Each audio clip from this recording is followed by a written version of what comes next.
Okay, folks, Joe Quesada is leaving Marvel. I mean, major shocker. He has been in the top spot over at Marvel in terms of running their creative business since 2000. So that's over 2 decades of kind of being the top dog over there. And man, his legacy is one that continues into the Marvel Cinematic Universe to this day. So I kind of wanted to go off the top of my head and kind of talk about what his legacy has been, and also about the time he and I had lunch. So, way back when Marvel gave him the creative reins, he basically had three goals at the time, and his three stated goals were: number one, undoing the Spider-Man marriage. Now, Spider-Man had gotten married to Mary Jane Watson, and he felt like that had kind of hemmed Spider-Man into a corner. One of the stories that he implemented for that was One More Day, which was originally written by J. Michael Straczynski, but I think Joe Quesada took over the last issue because Mike Straczynski did not like where the story was going. So that brought about a revitalization of the Spider-Man titles called Brand New Day, and in this particular universe, his marriage to MJ fell through, and now he was free to date just about anybody. That's one of those legacy kind of things that I always felt was a mistake, because when you go back and you start turning back the clock on developments in your comic book characters, and turning back significant developments like a marriage or something like that, it's almost like what DC Comics did with the New 52 when DC decided to pretty much wipe out their entire universe and start it over fresh and start their heroes over younger. Then they kind of stomped all over their own legacy, to the point where they eventually had to bring that legacy back, first through Jeff Johns' Rebirth and now through the current Infinite Frontier series. So that was not one of my favorite things that Joe Quesada did, although I did enjoy the Brand New Day storyline because he brought in some new, fresh writers like Dan Slott, who wound up taking Spider-Man into, oh my goodness, all the way through his replacement by Dr. Octopus as the Superior Spider-Man, and on into the future. I didn't stick around with the title, but he had quite an impressive run and is, I think, largely hailed as one of Spider-Man's best writers. He's now finishing up a Fantastic Four run. So Joe Quesada was responsible for some big changes in Spider-Man. He was responsible for some big changes with the X-Men. One of the things that Grant Morrison, who was the previous writer on X-Men, had done was really exponentially increase the number of mutants in the world, to the point where humanity was getting really, really concerned about how many mutants there were in the world, and the role of the X-Men became this, just outsized kind of thing. Joe Quesada had a different vision altogether. He wanted being a mutant to be something special. And so one of his initiatives was, let's make being a mutant being something special again. And so that resulted in the House of M storyline that resulted in the decimation of the mutant population, where the number of mutants around the world shrank to like 200, and the rest of them just found themselves depowered, which unfortunately resulted in some of them dying because you wound up, some of these people were the kind who could walk on lava, and if you can't walk on lava anymore, yeah, you're kind of gone at that point. So the decimation was a major storyline in Marvel Comics, and drove through the X-Men for a good long while, because later on they would find ways to bring about new mutants, and then now they've kind of jumped ship again in a whole new direction with Jonathan Hickman's X-Men revitalization just in the last couple of years.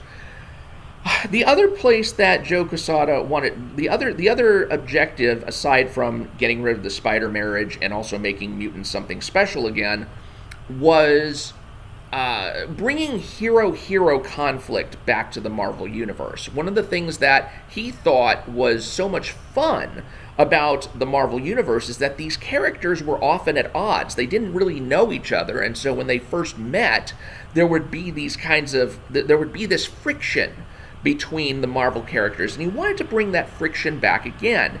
And the way that he accomplished that was bringing in writer Mark Millar, along with a lot of other Marvel writers at the time, and instituting the Civil War, which you might know is the title of the third Captain America movie.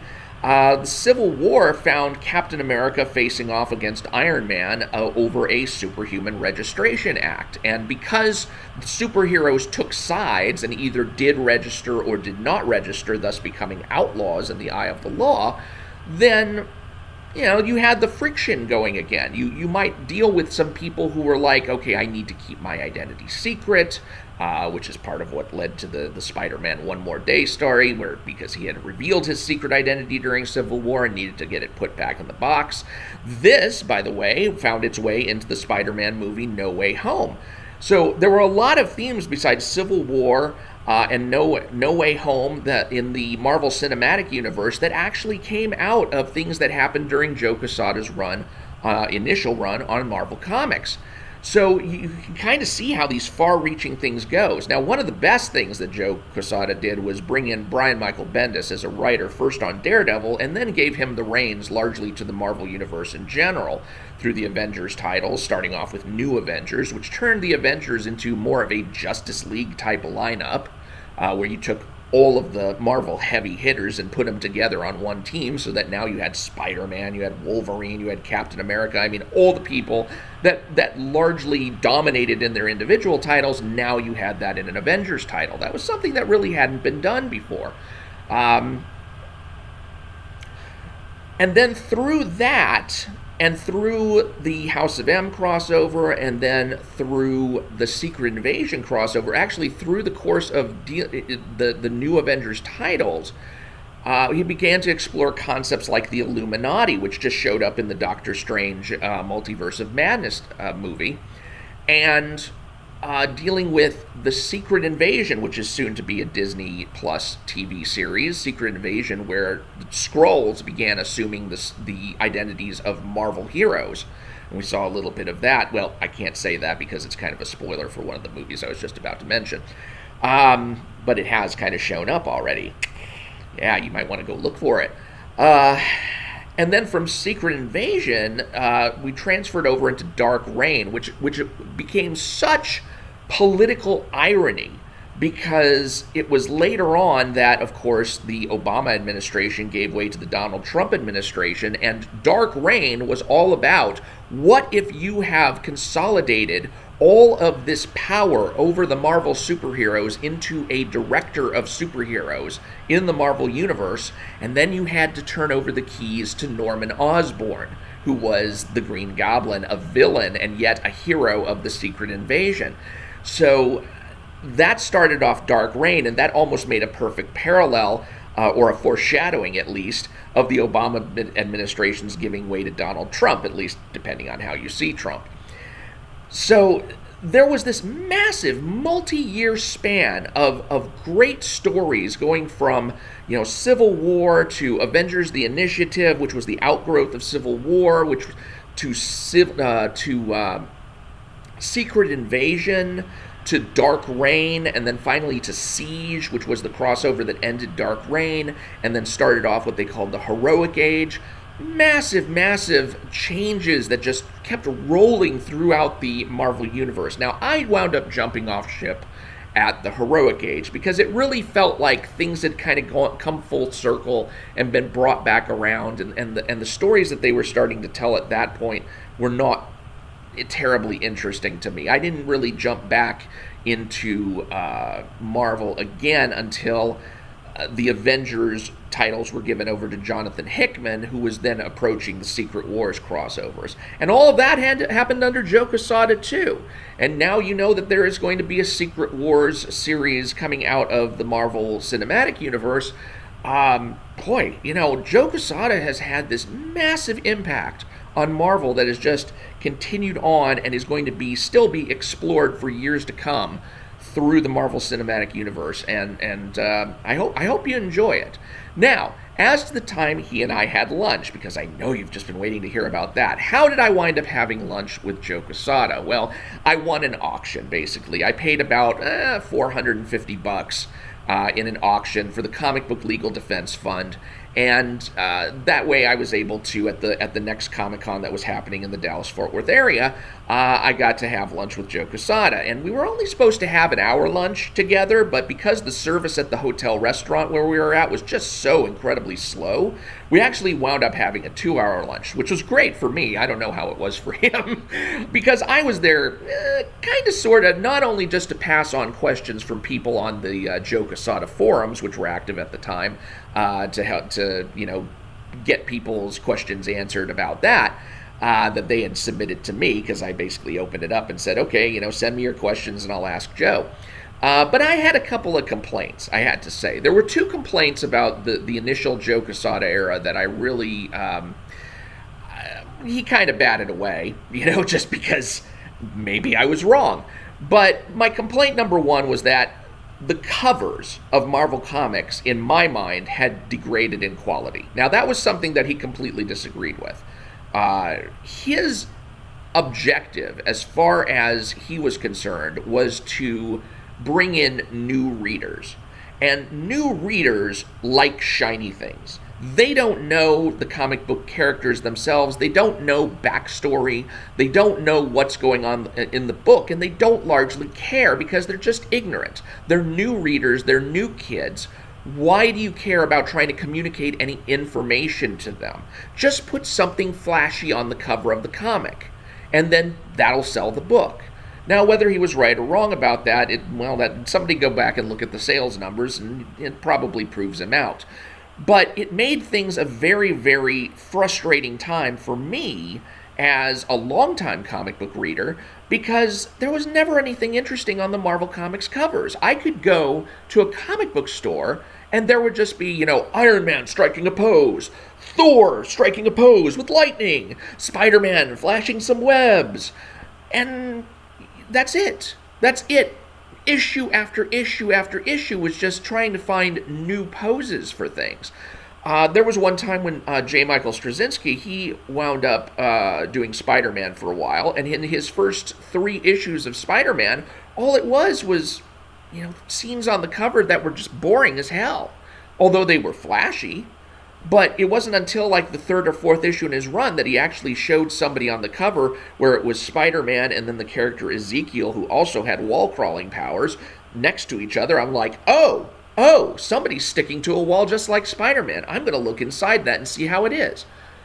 So that's what got me interested in Spider-Man again after a long time. And that's what you have to do on a cover if you want returning readers to come back to you. If you want longtime readers who have lost interest in a book to come back to you, you have to put something on the cover that's going to draw them in.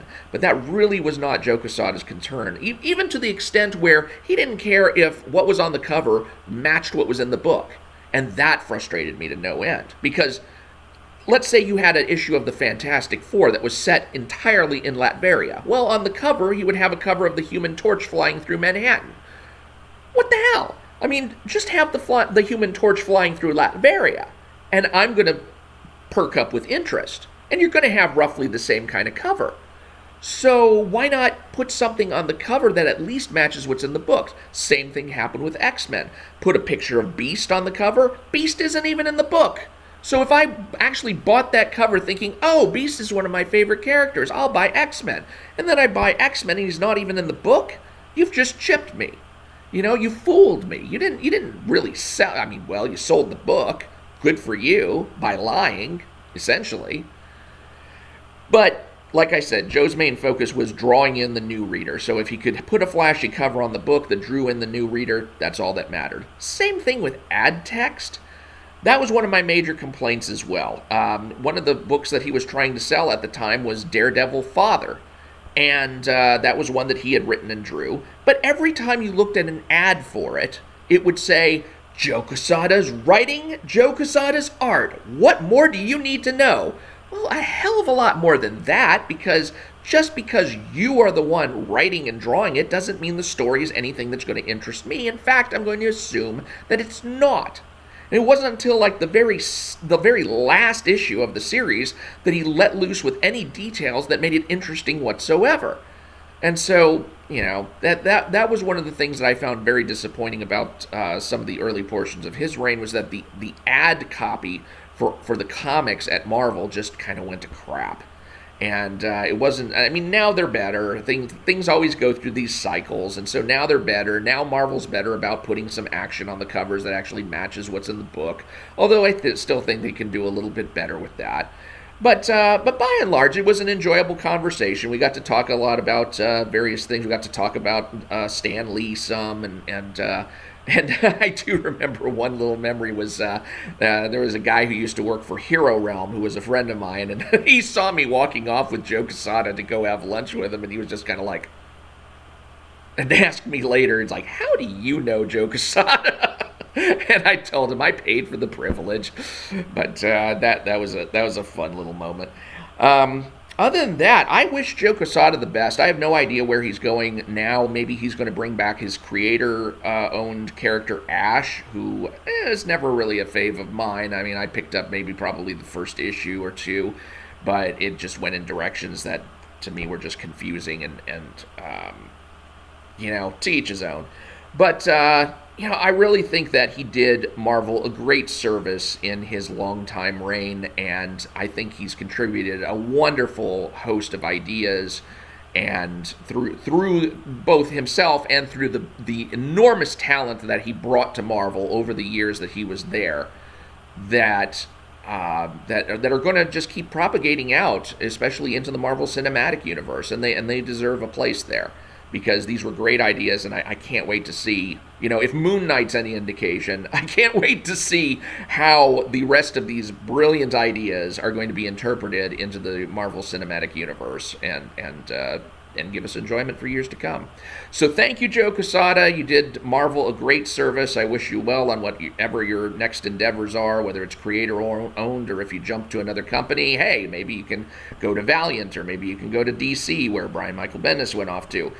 I'm sure either of those would benefit from your service, or show us what you got. Show us what you've got in the tank, and let's see if you've got the gas to head on into the future. I'm Mike Bartica. Thank you very much for watching this little retrospective on Joe Quesada's legacy at Marvel. Wish him all the best, and I will talk to you later.